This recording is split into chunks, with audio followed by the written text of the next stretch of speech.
অহংকার উল্লাসপুরবাড়ি গ্রামের আগামী সংসদ নির্বাচনের মনোনয়ন প্রত্যাশী আলহাজ আব্দুল আজিজ সাহেব। আসবো না, বেশি দেরি হবে না, আমি অল্প সময়ের মধ্যে চলে আসবো।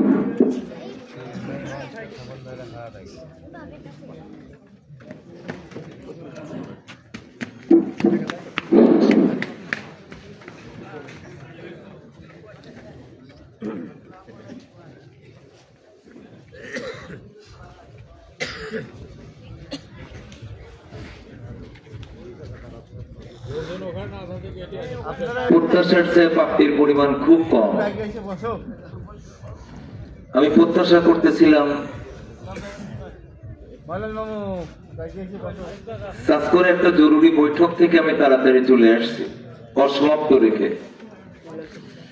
আর আমার এখানকার নেতারাও বলতেছিলেন একটু পরে আসেন, যখন লোক সমাবেশ বেশি হবে তখন চলে আসবেন। তো ঈশান নামাজের পরে এসেও জালসার বেহাল অবস্থা, উপস্থিতি এত কম কেন? আপনাদের দোষ দিয়ে লাভ নাই। গত পরশু আমি সরাবাড়িয়া গিয়েছিলাম, জোনালের নেতৃবর্গ আমাকে অভিনন্দন জানিয়ে নিয়ে গেলেন। আমার বহরে প্রায় 1 থেকে 100 মোটরসাইকেল ছিল। সরাবাড়িয়া হচ্ছে আপনার এই জোনাল বাজার ছেড়ে হয়তো মাইল 15 যেতে হয়। ওখানে যাই দেখলাম যে আপনাদের সেই লোক কম, তো সে তুলনা আপনারা বেশি আছেন নাকি? আউযু বিল্লাহি সামিল আলিম মিনাশ শাইতানির রাজিম, বিসমিল্লাহির রহমানির রহিম।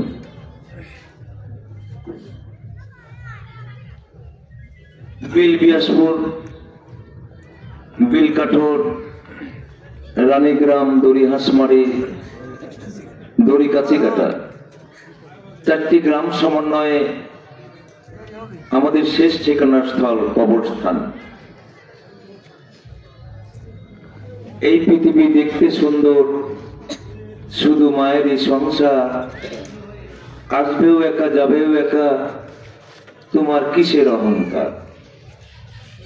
থাকতে সময় করো আমল, ঈমান করো খাঁটি, আমার তোমার শেষ ঠিকানা 3.5 হাত মাটি। সেই 3.5 হাত মাটি কবরস্থান আমার আপনার জন্য নির্ধারিত হয়ে আছে। এবং পার্শ্বস্থ একটা হাফিজিয়া মাদ্রাসার উন্নতি কল্পে 29তম ধর্মীয় জালসার আমার পরম শ্রদ্ধেয় পিতৃতুল্য বাবার মতো যেনাকে আমি সম্মান করি, শ্রদ্ধা করি,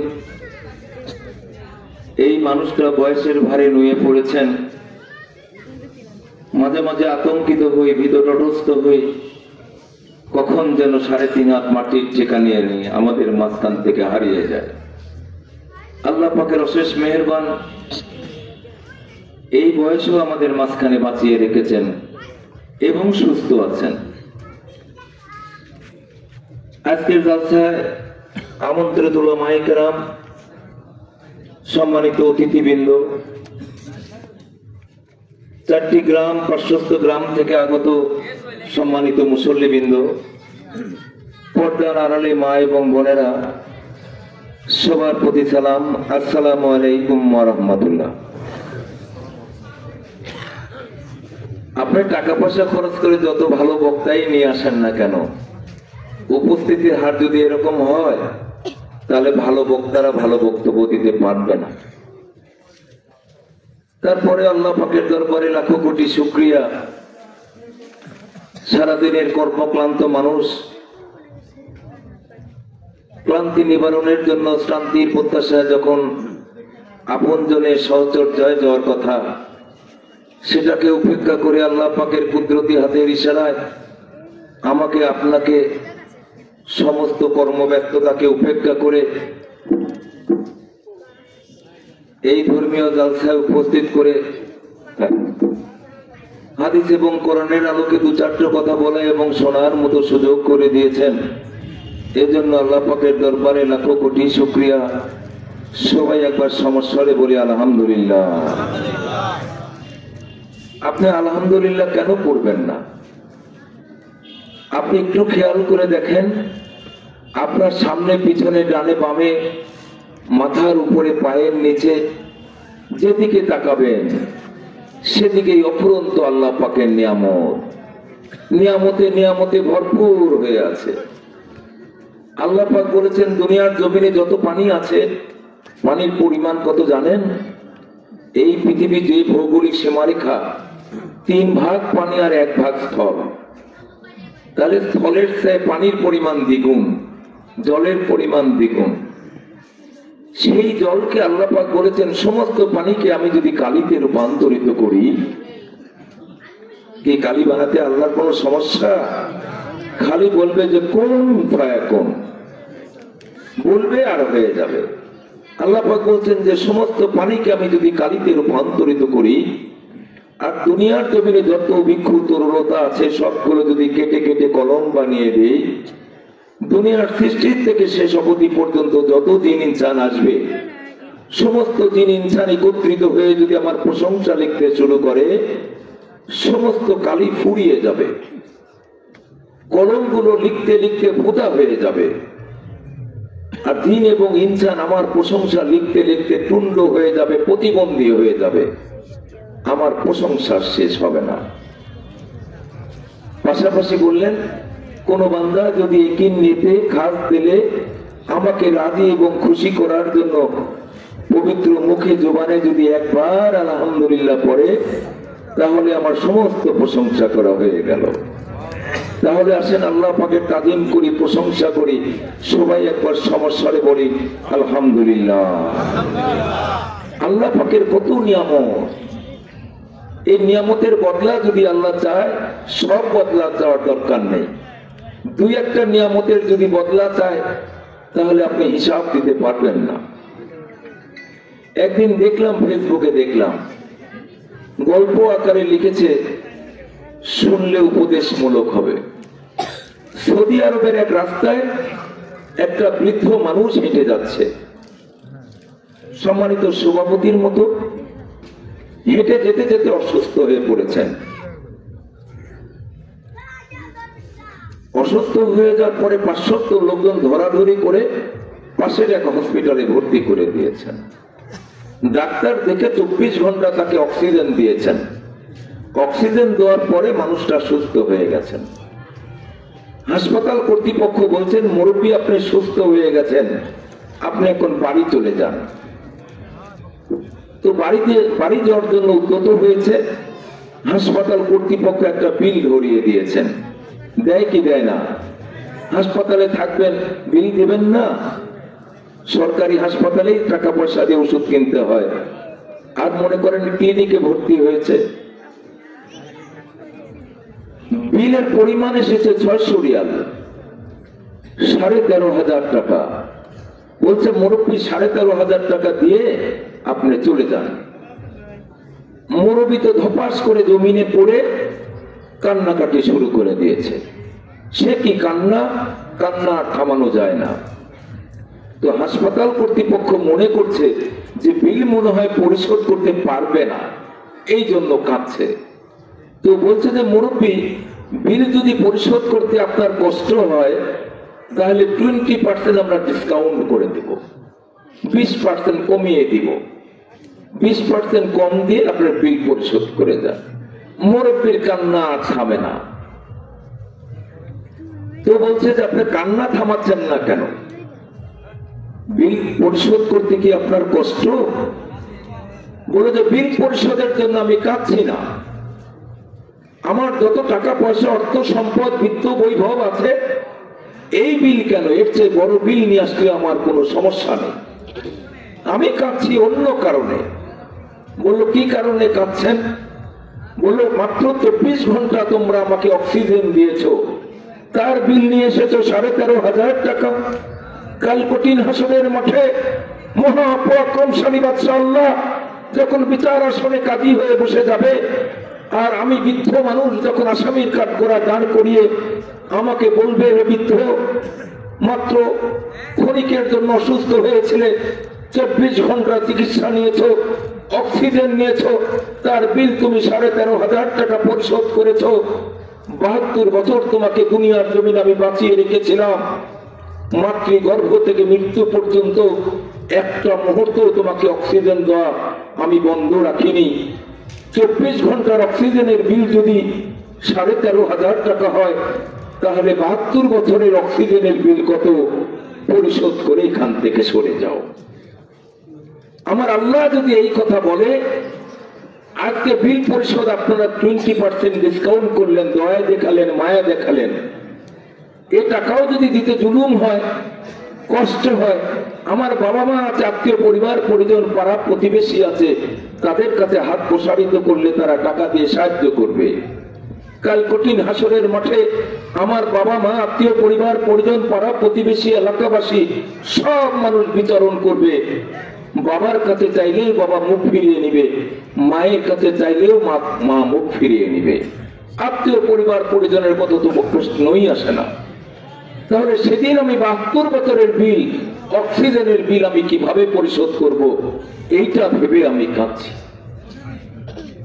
এটা হচ্ছে নিয়ামত। দেখেন, মাতৃগর্ভে যখন আপনি ঢুকেছেন তখন থেকেই কেন অক্সিজেন যাচ্ছে। মা যদি নাসিকা বন্ধ করে, মুখটা বন্ধ করে, পেটের বাচ্চা কি বাঁচবে? বাঁচবে না। মা অক্সিজেন নিচ্ছে, সেই অক্সিজেন বাচ্চাও নিচ্ছে, যার কারণে মাও বেঁচে আছে, সন্তানও বেঁচে আছে। এখানে যতগুলো মানুষ আছেন, আমি যদি বলি বেশি সময় না, 5টা মিনিট নাসিকা এবং মুখটা বন্ধ রাখেন, 5টা মিনিট যদি মুখ এবং নাসিকা বন্ধ করে দেওয়া হয়, তাহলে একটা মানুষও কি জীবন্ত থাকবে? বাতাসের মধ্যে অক্সিজেন আছে, সেই অক্সিজেন আমরা বিরামহীন ভাবে, আল্লাহ পাক বলেছেন আমার পরিচ্ছন্ন বাতাস থেকে বিশুদ্ধ অক্সিজেন তোমাকে বিরামহীন ভাবে আমি তোমাকে সরবরাহ করছি। অথচ তুমি আমার নিয়ামত দিচ্ছ, আর আমার মুয়াজ্জিন যখন আযান হাঁকে হাইয়া আলাস সালাহ হাইয়া আলাল ফালাহ, নামাজের জন্য আসো, কল্যাণের জন্য আসো, তখন তুমি মাঠে যাও, তুমি তোমার ব্যবসা বাণিজ্য নিয়ে ব্যতিব্যস্ত থাকো, তুমি তার রেস্তোরাঁয় বন্ধু বান্ধবের সঙ্গে গল্প করো। আমি আহ্বান করছি, আমি যদি বলি ফজরের নামাজ যারা পড়লো না, হে ফেরেশতা ওদের রিজেক্ট বন্ধ করে দাও। বাংলাদেশ নয়, পৃথিবীর আনাচে কানাচে পথে প্রান্তরে শহর বাজার গঞ্জে খুঁজে ফিরবেন, একদানা রিজেক্ট কি আপনার নসিবে জুটবে? জুটবে না। কি আল্লাহ এটা করতে পারে না? করতে পারে, কিন্তু আল্লাহ করেন না। আল্লাহ পাকের হৃদয়ে দয়া মায়া মমত্ব এত বেশি। ওই তো বলেছেন, কোন সাহসে ঘুমাও তুমি ফজর করে কাজা, তোমারও তো হতে পারে এই জহরে জানাজা। তুমি ফজরের নামাজের সময় আমার মুয়াজ্জিনকে বলেছি, আমার সোনার মানুষগুলো সারাদিন কর্মক্লান্তি হয়ে ক্লান্তি নিবারণের জন্য শান্তি প্রত্যাশায় যখন ঘুমিয়ে যাবে, ওরা ঘুম থেকে উঠতে নাও পারে, মুয়াজ্জিন তুমি তখন একটা শব্দ যোগ করে দাও, হাইয়া আলাস সালাহ হাইয়া আলাস সালাহ হাইয়া আলাল ফালাহ হাইয়া আলাল ফালাহ আস-সালাতু খায়রুম মিনান নাওম। বান্দা তুমি এখন আর ঘুমে থেকো না, তোমার ঘুমের চেয়ে নামাজই এখন উত্তম। এইভাবে প্রতিটা জায়গায় জায়গায়, শুধু বাংলাদেশে নয়, গোটা পৃথিবীতে এই আজান ঘুরে বেড়াচ্ছে, প্রতিটা মানুষকে জাগ্রত করছে। তখন আজান শুনে লেপটা আরো জড়ায় ধরে ঘুম থেকে উঠতে চান না, আল্লাহর হুকুম অমান্য করলেন। অথচ আল্লাহর নিয়ামত প্রতিক্ষণ প্রতি মুহূর্তেই আপনি নিচ্ছেন। কি কথা ঠিক না বেঠিক? আল্লাহর নিয়ামত নেবেন, প্রভুর নিয়ামত নেবেন, অথচ তার গুণগান গাইবেন না। আল্লাহ ইচ্ছা করলে যে কোনো সময় আপনার ঘাড় মটকিয়ে কৈফিয়ত যেতে পারে, টেনে হেঁচড়ে 3.5 হাত জায়গার মধ্যে নিয়ে যেতে পারে। আল্লাহ পাকের প্রতি দয়া, আল্লাহ পাকের বান্দার প্রতি দয়া এবং মায়ের পরিমাণ এত বেশি, যার সীমা পরিসীমা নাই। শয়তান যখন বিপদগামী হয়ে গেল, শয়তান তখন আল্লাহ পাকের কাছে আরজি করলেন, মাবুদ পরওয়ারদিগার, সারাটা জীবন ইবাদত বন্দেগী করলাম, অথচ একটা হুকুম শুধু অমান্য করলাম, যার কারণে আমি মরদুদ শয়তানে পরিণত হয়ে গেলাম, সারাটা জীবন আমাকে জাহান্নামে থাকতে হবে। এই যে সারা জীবন ইবাদত বন্দেগী করলাম, এর কি কোনো তরফা আমি পাবো না? আল্লাহ পাক বললেন পাবে। কি চাও বলো? বলো সারা জীবন ইবাদত বন্দেগী করেছি, তার বিনিময়ে আমি তোমার কাছে তওবা চাই, আমি যেন কিয়ামত পর্যন্ত বেঁচে থাকতে পারি। বলো দিয়ে দিলাম। আর কি চাও? বলো আরেকটা চাই, যে আদমের কারণে আদমকে সেজদা করিনি, যার কারণে মরদুদ শয়তানে পরিণত হয়ে গেলাম, যে আদমের কারণে আজকে আমি পথভ্রষ্ট, সারা জীবন জিন্দেগি জাহান্নামে থাকতে হবে, সেই আদমের রক্ত শিরায় উপশিরায় আমি যেন বিচরণ করতে পারি। বলো দিয়ে দিলাম। তখন সেদিন শয়তান মুচকি হাসি হেসে বলেছিল, এই মহাপরাক্রমশালী বাদশা আল্লাহ, তোমার ইজ্জতের কসম কেটে বলছি, যে আদমের কারণে আজকে আমি পথভ্রষ্ট, আর যে মজেদা যে ক্ষমতা তুমি আমাকে দিলে, এই ক্ষমতা খাটিয়ে তোমার আদমকে আমি বিপদগামী করব, আল্লাহ বিমুখ করব, রাসূল বিমুখ করে সমস্ত আদম সন্তানকে টেনে হেসে আমি জাহান্নামে নিয়ে যাব। আল্লাহ পাক প্রত্যুত্তরে বললেন, শয়তান তুমি তো জানো না আদমের প্রতি আমার কত মায়া কত দয়া। 100 ভাগ মায়া মমত্ব ভালোবাসার মধ্যে 1 ভাগ মায়া মমত্ব ভালোবাসা 18,000 মখলুকাতের মধ্যে বিভাজন করে দিয়েছি, আর 99 ভাগ মায়া মমত্ব ভালোবাসা আমি আদম সন্তানের জন্য রেখেছি। তুমি আমার আদম সন্তানকে বিপদগামী করবে, নাফরমানি করাবে, খুন ডাকাতি রাহাজানি জিনা ব্যভিচার করাবে, পাপে পাপে ভরপুর করে দিবে, সবগুলো টেনে হেসে তুমি জাহান্নামে নিয়ে যাবে। তুমি আমার ইজ্জতের কসম কেটে বলছো, শয়তান তুমি জানো না আমার ইজ্জত এবং জালালের কসম কেটে বলছি, আমার আদম দিয়ে তুমি গুনাহ করাবে। গুনার পরিমাণ যদি পৃথিবীর পূর্ব থেকে পশ্চিম, উত্তর থেকে দক্ষিণ সীমানা পেরিয়ে যায়, গুনার উচ্চতা যদি আকাশ ছুঁয়ে যায়, এই পরিমাণ গুনাহ করার পরেও কোনো আদম সন্তান যদি আমার কাছে একবার হাত তুলে ক্ষমা চায়, ওর সারা জীবনের গুনাহ খাতা মাফ করে দিয়ে জান্নাতে পাঠিয়ে দেব। তাহলে আল্লাহর মায়া দয়া কত দেখছেন। এই জন্য আমরা নামাজ পড়ি না, তারপরেও রিজেকের ব্যবস্থা হয়। নামাজ পড়ি না, আল্লাহর হুকুম মানি না, তারপরেও আল্লাহ পাক তার নিয়ামত থেকে আমাদের বঞ্চিত করেন না। তো সম্মানিত উপস্থিতি, কথা বেশি বাড়াবো না, কারণ বক্তারা তো এখানে আছেন, আসলে বক্তাদের বক্তব্য শোনার জন্যই তো আপনারা এখানে এসেছেন। কবরস্থান এখানে আছে, পার্শ্ববর্তী এখানে একটা মাদ্রাসা তৈরি হয়েছে, এই এলাকার 4টি গ্রামের মানুষ সমন্বয়ে মাদ্রাসা। আমি দীর্ঘদিন থেকেই মাদ্রাসাটা দেখে এসেছি। মাদ্রাসা খুব একটা আলোর মুখ দেখেনি। আপনার বাড়িতে একটা বিশাল অট্টালিকা আপনি তৈরি করতে পারেন, কি জবাব দিবেন আপনি? আপনি কি জবাব দিবেন? এই ঘরটা হচ্ছে রাসূলের ঘর, আমাদের নবী, শেষ নবী, আখেরি নবী, নবী কুল সম্রাট, যাকে সৃষ্টি না করলে আসমান জমিন পাহাড় পর্বত নদী নালা বৃক্ষ তরলতা জিন ইনসান দুজক বেহেশত কোনো কিছু সৃষ্টি করা হতো না। সেই বিশ্বনবী হযরত মুহাম্মদ রাসূলুল্লাহ সাল্লাল্লাহু আলাইহি সাল্লামের এটা ঘর। সেই ঘরটা মেরামত করার জন্য 4টা গ্রামের মানুষ তৈরি করতে পারছে না। কাল কঠিন হাসরের মাঠে আমাকে আপনাকে 4টে গ্রামের মানুষকে আসামির কাঠগড়া দাঁড় করিয়ে যদি বলে, আল্লাহ পাক যদি বলে আমার প্রিয় রাসূলের ঘর একটা মাত্র ঘর, কারুকার্য খচিত করে তৈরি করতে পারো নাই, এখানকার চেয়ারম্যান মেম্বার, এখানকার বড় বড় ব্যবসায়ীরা আছে, বিশাল বিশাল অট্টালিকা তৈরি করে ফেলেছে একা একা, অথচ 4টে গ্রামের মানুষ তোমরা একটা ভালো মাদ্রাসা তৈরি করতে পারো নাই। কেন তৈরি করতে পারো নাই? তোমার বাসায় একটা বিশাল অট্টালিকা তৈরি করেছো, এটার নিয়ামত তো আমার আগুন আলো বাতাস পানি দুনিয়াতে ভরপুর করে রেখেছি, এগুলো যদি আমি তোমার কাছ থেকে সরিয়ে নেই তাহলে তুমি কি বিচরণ করতে পারবে? এগুলো যদি আমি সরিয়ে নেই তুমি কি মাঠে পণ্য উৎপাদন করতে পারবে? পারবে না। তোমার প্রতিটা ক্ষেত্রে আমার নিয়ামত রয়েছে। তুমি অর্থ সম্পদ বিত্ত বৈভব টাকা পয়সা সোনা দানা হীরা মণি মাণিক্য এক জায়গায় করেছো, গচ্ছিত করেছো, এগুলো সব আমার দেওয়া নিয়ামত। আমার দেয়া নিয়ামত দিয়ে তুমি বিশাল অট্টালিকা তৈরি করেছো, বাড়ি গাড়ি নারী সুখে শান্তিতে বাড়িতে এসি একেবারে অতিবাহিত করছো জীবন বিলাসবহুল ভাবে, অথচ আমার রাসূলের একটা মসজিদ তোমরা একটা মাদ্রাসা নির্মাণ করতে পারো না। কি জবাব দিবেন? আবু জেহেল একদিন একটা ভিক্ষুক গেছে, আমি সময় আবু জেহেল একটা ভিক্ষুক আবু জেহেলের কাছে হাত পেতেছে, জনাব আমাকে কিছু সাহায্য করুন। আবু জেহেল আলী করিমুল্লাহ আলী রাদিয়াল্লাহু তাআলা আনুকে খাটো করার জন্য, ছোট করার জন্য বলেছে, ওই জায়গায় দাঁড়িয়ে আছে একটা লোক, ওনার কাছে ভিক্ষা চাও। ভিক্ষা দেওয়ার সামর্থ্য আলী সাহেবের আছে? গরিব মানুষ তো। আল্লাহ রাসূল যখন মারা যান, ইন্তেকাল করলেন, সন্ধ্যার সময় কুপি জ্বালাবেন, কুপি খুলে দেখে ওর ভিতরে তেল নাই।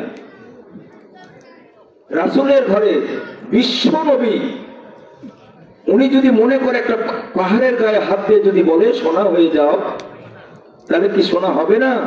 সোনা হয়ে যাবে। সে রাসূল যখন ইন্তেকাল করছেন, একটা কুপি বাতি ছিল, তখন তো এরকম কারেন্টের আলো ছিল না, কুপি বাতির ভিতরে তেল নাই, কুপিটা জ্বালানো যাচ্ছে না, দিনহীন গরিব মানুষ। তো আলী করিমুল্লাহর কাছে গিয়ে এভাবে হাত পাতলেন, ওনাকে খাটো করার জন্য, ছোট করার জন্য এই কথাটা ওই ভিক্ষুককে বললেন। ভিক্ষুক আলীর কাছে গিয়ে এইভাবে হাত পাতলেন, আমাকে কিছু সাহায্য করুন। আলীর কাছে কিছু নাই, আলী অপমানিত হয়ে যাবেন, ছোট হয়ে যাবে, খাটো হয়ে যাবে। আলীর মাথায় বুদ্ধি খেলে গেল। আলী বলল যে তোমার হাতটা মুষ্টিবদ্ধ করো। মুষ্টিবদ্ধ করেছে, আলী আস্তে করে ফু দিয়ে দিয়েছে। বলো যে তুমি মুষ্টি খুলবে না, যে মানুষটা তোমাকে পাঠিয়েছে সেই মানুষটার কাছে গিয়ে মুষ্টি খুলে দাও।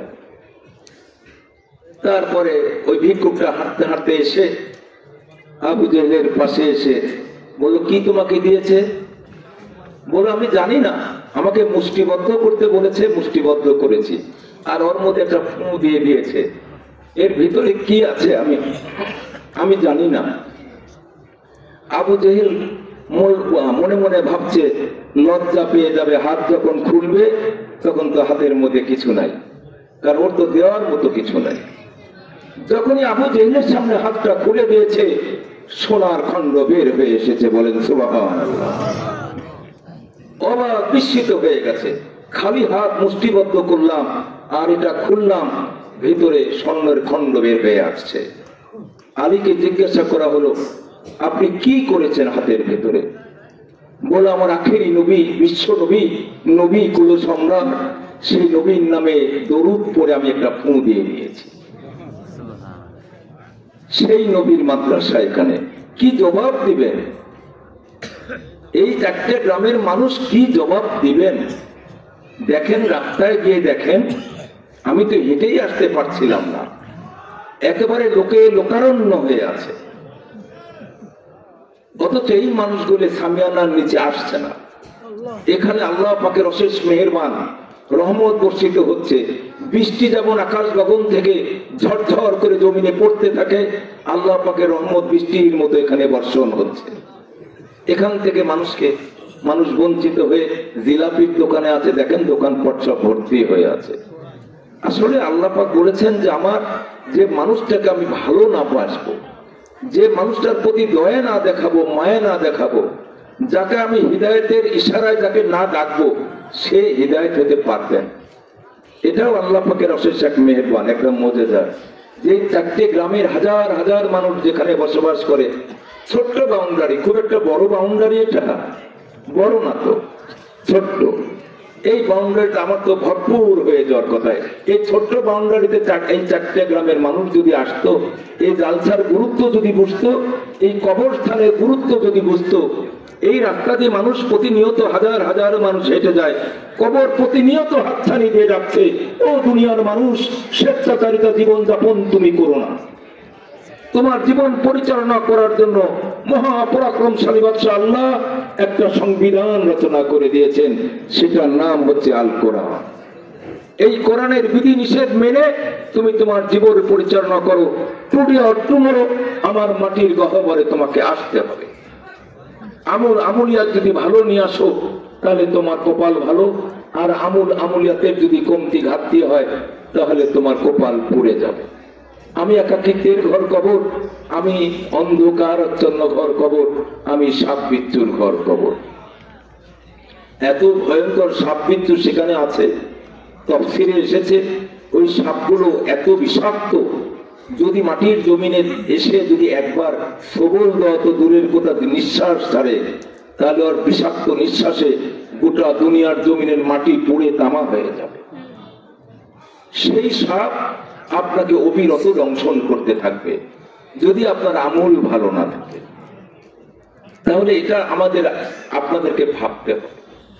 এখানে যদি একটা মাদ্রাসা তৈরি করে যান, প্রতিনিয়ত এখানকার হাফেজ সাহেবরা এই কবরের পাশে দাঁড়িয়ে আয়াতে কালাম কুরসিয়া পাঠ করবে, আর এই কোটা কবরটা এরিয়াটা একবারে জান্নাতে টুকরা হয়ে যাবে।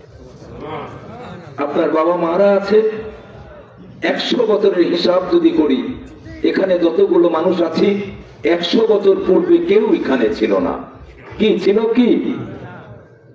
আর 100 বছর পরে এখানকার একটা মানুষও থাকবে না। সবগুলো মানুষ কোথায় যাবে? ওই 3 হাত 3.5 হাত জায়গার মধ্যে চলে যাবে, যে কবরটা প্রতিনিয়ত আপনাকে হাতছানি দিয়ে ডাকছে। তাহলে ওখানে যদি আমুলিয়াত কিছু না নিয়ে যান, আমি যখন বাড়ি থেকে বের হয়েছি আমার হিসাব আছে, আমার গাড়িতে গ্যাস আছে। গাড়িতে যদি গ্যাস না থাকতো তাহলে কি আমি এখানে আসতে পারতাম? তাহলে আপনি এখান থেকে যদি ঢাকা যেতে চান, এখন যাবেন ঢাকা, ওই রাস্তায় গিয়ে দাঁড়াবেন, পকেটে পয়সা থাকলে চলে যেতে পারবেন। আর পকেটে পয়সা যদি না থাকে, সারা রাত্রে ওখানে দাঁড়িয়ে থাকবেন, কোনো গাড়িওয়ালা আপনাকে নেবেন। আপনার গন্তব্য স্থল যত প্রয়োজনই আপনার থাকুক না কেন, ওখানে আপনি পৌঁছতে পারবেন না। তো সম্মানিত উপস্থিতি, আসলে বক্তব্য শোনার জন্য এসেছেন আলেম ওলামাদের মুখে। আমরা রাজনৈতিক নেতৃবর্গতে সব সম্পর্কে কথা বলা খুব একটা ভালো জানি না। তো সম্মানিত উপস্থিতি, আমি শুধু একটা বার্তা দিতে এসেছি আপনাদের, যে বাংলাদেশে 18 কোটি মানুষ বসবাস করে, 18 কোটি মানুষের মধ্যে 92% মানুষ মুসলমান বসবাস করে। সেই মুসলমান অধ্যুষিত দেশ, সেই দেশের মানুষ জালসা করতে পারে না। আলেম ওলামাদের জেল হাজতে পাঠায়, ফাঁসি কাস্টে ঝোলায়। আলেম ওলামারা মাউথপিস সামনে নিয়ে বক্তব্য দিতে গেলে মজিব কোট পড়া কিছু কিছু মানুষ ওখান থেকে মুখ থেকে আপনার মাউথপিস কেড়ে নিয়েছে। কি কথা ঠিক না বেটি? আমরা দেখেছি তো, অহরহ ঘটনা ঘটেছে। দেখতে দেখতে পঞ্জিকার পথ থেকে 18টা বছর ধরে গেছে এই ফ্যাসিস্ট সরকার, দাবিদার সরকার, ভোটবিহীন সরকার, নিশিরাতের সরকার অন্যায় অত্যাচার জুলুম নির্যাতন করে বাংলাদেশের 18 কোটি মানুষের বুকের উপরে এক জগদ্দল পাথর চাপিয়ে দিয়েছিল। জুলুম নির্যাতন করে খুন ডাকাতি রাহাজানি। সকালবেলা ঘুম থেকে উঠলে বাবা হারিয়ে গেছে, ভাই হারিয়ে গেছে, বোন বিধবা হয়েছে, কারাগারে গেছে, কেউ বা সারা জীবনের জন্য হারিয়ে গেছে, খুঁজে পাওয়া যায় নাই, কেউ বা আয়না ঘরে ঢুকে গেছে। কি কথা ঠিক না বেঠিক? মিথ্যা কথা তো বলছি না। জালসা করার থেকে মানুষ বঞ্চিত ছিল। মজিব কোট করে এসে বলে, আমরা যেভাবে বক্তব্য দিতে বলি সেইভাবে বক্তব্য দেন। হাদিস কোরআনের আলোকে বক্তব্য দেওয়া যাবে না যে দেশে 92% মানুষ মুসলমান বসবাস করে। আন্দোলন করা হয়েছে 17 বছর। কত নেতা কর্মী আমাদের মাঝখান থেকে সারা জীবনের জন্য হারিয়ে গেছে। আজকে বাংলাদেশ দ্বিতীয়বারের মতো স্বাধীনতা পেয়েছে, কিন্তু আমরা স্বাধীনতা আনন্দে উদ্বেলিত। কিন্তু ওই মানুষগুলো কি স্বাধীনতার ভোগ করতে পারবে? পারবে না। স্কুল কলেজের পড়ুয়া ছাত্র ছাত্রীরা আমাদের সন্তান, আমাদের নাতিপুতি, তারা বুকের তাজা টাটকা রক্ত রাজপথ রঞ্জিত করেছে। জীবনের সকল সুখ স্বপ্ন সাধনা পায়ে দুলে দুমড়ে মুচড়ে পদদলিত করে দিয়েছে। ভবিষ্যৎ প্রজন্ম জাতির হাতে তুলে দিয়েছে স্বাধীনতার সার্বভৌমত্ব আর মুখ থুবড়ে পোড়া গণতন্ত্র। আজকে আমরা স্বাধীন, গণতন্ত্র আমরা ফিরে পেয়েছি। 17 বছর এই দেশের মানুষ ভোট থেকে বঞ্চিত ছিল। কি ভোট দিতে পেরেছেন? ভোট দিতে পারা যায়নি। এবার পারবেন।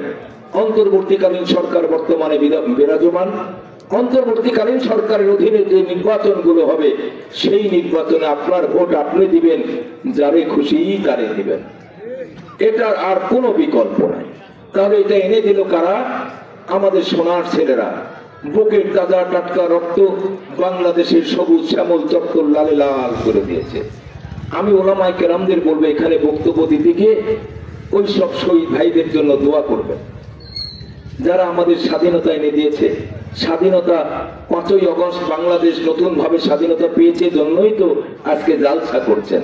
এখন আর থানায় গিয়ে পারমিশন নিতে হয় না, এখন আর 25 সাহেব পুলিশ বাহিনী এখানে দাঁড়িয়ে থাকে না।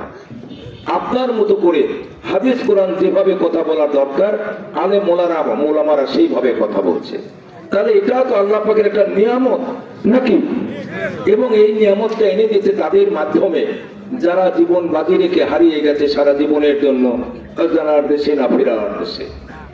যে দেশে মানুষ গেলে ভালো থাকে না খারাপ থাকে কোনো খবরাদি পাওয়া যায় না, যে দেশে মানুষ একবার গেলে তার আপনজনের কাছে কোনোদিন ফিরেও আসে না।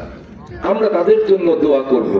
এই যুদ্ধে হাজার হাজার নেতা কর্মীরা, স্কুল কলেজের পড়ুয়া ছাত্র ছাত্রীরা আহত ক্ষত বিক্ষত হয়ে এখনো চিকিৎসাতর অবস্থায় মানবিক জীবন যাপন করছে, অসুস্থ হয়ে গেছে, পঙ্গু হয়ে গেছে। সোমানিতে এসেছে 520 জন স্কুল কলেজের ছাত্র ছাত্রীরা, সাধারণ জনতা মিলে 520 জন সারা জীবনের জন্য অন্ধ হয়ে গেছে। তাদের বাবা মা, আত্মীয় পরিবার পরিজন, দেশবাসী এবং এই সুন্দর বাংলাদেশ আর কোনোদিন দেখতে পাবে না। আমাদের জন্য অন্ধ হয়ে গেছে, আর অন্ধ করেছে এই খ্যাচির সরকার। আমরা তাদের জন্য দোয়া করব, তারা যেন তাড়াতাড়ি সুস্থ হয়ে আমাদের মাঝখানে ফিরে আসে। আর আগামী ত্রয়োদশ জাতীয় সংসদ নির্বাচন হবে। আমি আমার কথা হাফ মিনিটের মধ্যে বলি। আপনাদের আমি অত্যন্ত পরিচিত। আমি আমার ধারাবাড়ির মানুষকে যেভাবে ভালোবাসি, ধারাবাড়ির মানুষ আমাকে যেভাবে ভালোবাসে, অফুরন্ত ভালোবাসা। আমি কতবার চেয়ারম্যানে দাঁড়িয়েছি, কতবারই চেয়ারম্যান নির্বাচিত করেছে। আওয়ামী লীগের অন্যায় অত্যাচার জুলুম নির্যাতনের শিকার হয়ে পরিবার সহ 11 মাস গ্রাম ছাড়া দেশ ছাড়া হয়েছিলাম। নির্বাচনে এসে গেল, মনোনয়ন পত্র সাবমিট করলাম, ভোট দিতে পারলাম না, এলাকায় যেতে পারলাম না। শুধু ধারাবাড়ির মানুষ জানে আজিজ চেয়ারম্যানের প্রতীক হচ্ছে ছাতা। নির্বাচনের দিন কাজ করে বসে সারাদিন কাঁদলাম। সন্ধ্যার পরে খবর এসে গেল 9টা কেন্দ্রের মধ্যে 8টা কেন্দ্রে ব্যাপক ভোটের ব্যবধানে আপনি প্রথম হয়েছেন, 2601 ভোটের ব্যবধানে আপনি চেয়ারম্যান হয়ে গেছেন। এটা একটা ইতিহাস।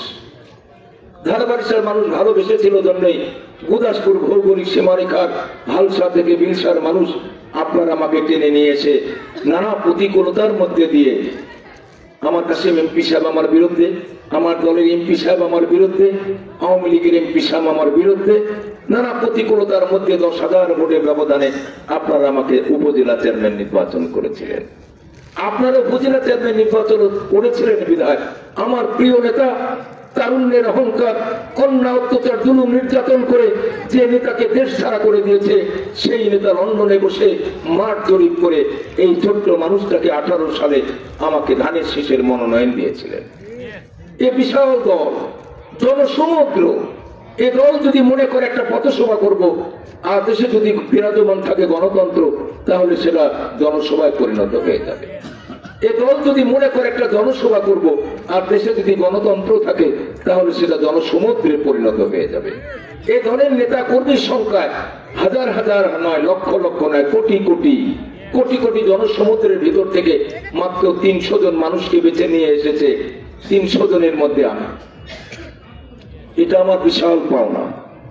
আমি মনে করি এটা আপনাদের দেওয়া দান, আর আল্লাহর শেষ মেহেরবান। আমি ধারাবাড়ির মানুষকে যেভাবে ভালোবাসি, মসিন্দা ইউনিয়নের মানুষকে সেইভাবেই ভালোবাসি। এই জন্য আমি মসিন্দা ইউনিয়নের জামাই। যে মানুষটার সঙ্গে দেখা হয় সেটাই মনে হয় এটা আমার হয় শ্বশুর, না শ্বশুর কুলের আত্মীয়। গোটা মসিন্দা ইউনিয়নের যত মানুষ আছে, সবগুলো মানুষের সঙ্গে মনে হয় যেন আমার একটা হৃদয়ের সম্পর্ক, আত্মিক সম্পর্ক। কি কথা ঠিক না বেঠিক? আমার চলার জীবনে দীর্ঘ সময় আমি মসিন্দা ইউনিয়নের কোনো মানুষের সঙ্গে কোনো বেয়াদবি করেছি বলে আমার মনে হয় না। আমার মনে হয় যে মানুষগুলো আমার পরম আত্মীয়। তো সম্মানিত উপস্থিতি, আগামী ত্রয়োদশ জাতীয় সংসদ নির্বাচন আমাদের মাঝখানে চলে আসবে। আপনাদের দোয়া এবং আশীর্বাদ নিয়ে আমি আল্লাহ পাকের কাছে হাজির নাজের দিনে বলি, 18 সালে যেভাবে মনোনয়ন পেয়েছিলাম, আমি মাঠে আছি, মাথায় 26টা সেলাই, হাতুড়ের আঘাতে মাথা দেবে গেছে, পায়ের সর্ব শরীরের হাড় চুরমার হয়ে গেছে এই দল করতে এসে। আওয়ামী লীগের আঘাতে ক্ষত বিক্ষত হয়ে গেছে, বেঁচে আছে, বেঁচে থাকারই কথা না। আমার মনে হয় আল্লাহ পাক আমার মনে হয় এমপি বানাবেন জন্য বাঁচিয়ে রেখেছেন। এটা আমার আত্মবিশ্বাস, আমার বেঁচে থাকার কথা না। আমি বিআরবি হসপিটালে যখন ভর্তি, হাজার হাজার মানুষ ফোন করে জানতে চাচ্ছিল যে আজিজ চেয়ারম্যানের বক্তব্য কি আমরা শুনতে পাবো। তারা ভেবেই নিয়েছিল আজিজ চেয়ারম্যান যদি বেঁচে থাকে তাহলে অস্বাভাবিক অবস্থায় বেঁচে থাকবে, আর নয়তো বা মরেই যাবে। এই অবস্থা নানা প্রতিকূলতার মধ্যে দিয়ে দলের সংগঠনের কাজ করে যাচ্ছি। আমার আত্মবিশ্বাস ইনশাআল্লাহ আগামী ত্রয়োদশ জাতীয় সংসদ নির্বাচনে ধানের শীষের প্রতীক আমার কাছে আসবে ইনশাআল্লাহ। আর সেই নির্বাচনে যদি আমি ধানের শীষের প্রার্থী প্রতীক নিয়ে আসতে পারি, আপনার আমার আত্মীয়, আপনার আমার আপনজন মুর্শিদা ইউনিয়নের সর্বস্তরের মানুষের কাছে দাওয়াত পৌঁছে দিতে চাই। আপনার আপনজন হিসাবে আমার দুর্দিনে দুঃসময় আপনজনের মতোই পাশে থেকে 14 সালে যেভাবে আমার ঘোড়া মার্কা প্রতীকে ভোট দিয়েছিলেন, 10,000 ভোটের ব্যবধানে আমাকে পাস করিয়েছিলেন, ত্রয়োদশ জাতীয় সংসদ নির্বাচনে আমাকে ধানের শীষের প্রতীক নিয়ে আসলে সেইভাবেই সাপোর্ট দিয়ে নির্বাচনী বৈতরণী আমাকে কুলে বিয়ে দিবেন। আজকে এখানে দাঁড়িয়ে আপনাদের সামনে কথা বলছি, আপনাদের দোয়া আশীর্বাদে আল্লাহ পাক যেন দয়া করেন, মায়া করেন। আগামী দিনে বাংলাদেশের মধ্যে ভূত পবিত্র স্থান সংসদ ভবনে দাঁড়িয়ে যেন আপনাদের কথা বলতে পারি।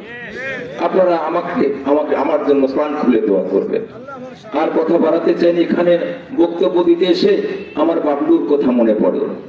আমাদের সঙ্গে সহযোদ্ধা একসঙ্গে মিছিল করেছি, আন্দোলন করেছি, দলের কর্মকাণ্ড পরিচালনা করেছি। হারিয়ে গেছে অজানার দেশে না ফেরার দেশে। এক ঝাঁক পাখির মতো উঠতেছিলাম, দেখেন এক ঝাঁক পাখি যখন মাথার উপর দিয়ে উড়ে যায়, সেখানে যখন তীর ছুঁড়ে অথবা গুলিবিদ্ধ করে 2-1টা পাখি ছিটকে জমিনে পড়ে যায়, ওরা আর ওই পাখির সঙ্গে তাল মিলে পাখা উড়াই উঠতে পারে না বিহঙ্গের মতো। তেমনি ভাবে দলবদ্ধ ভাবে চলতে চলতেই বাবলু আমাদের মাঝখান থেকে গুলি খেয়ে আজরাইলের গুলি খেয়েছে। আজরাইল টেনে নিয়েছে, তোমার এখানে থাকা যাবে না, চলে গেছে অজানার দেশে না ফেরার দেশে। ভালো আছে না খারাপ আছে আমরা জানি না।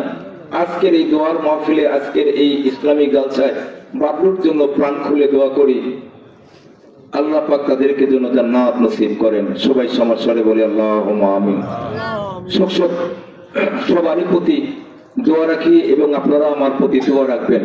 আমি আপনাদের আর বিরক্ত করতে চাই না। এখানে সভাস্থলে আমাকে প্রধান অতিথি করে মেহমান হিসেবে দাওয়াত দিয়ে নিয়ে এসে আমাকে সম্মানিত করেছেন, আমার ইজ্জত বাড়িয়ে দিয়েছেন, স্নেহ দেখিয়েছেন, মায়া দেখিয়েছেন।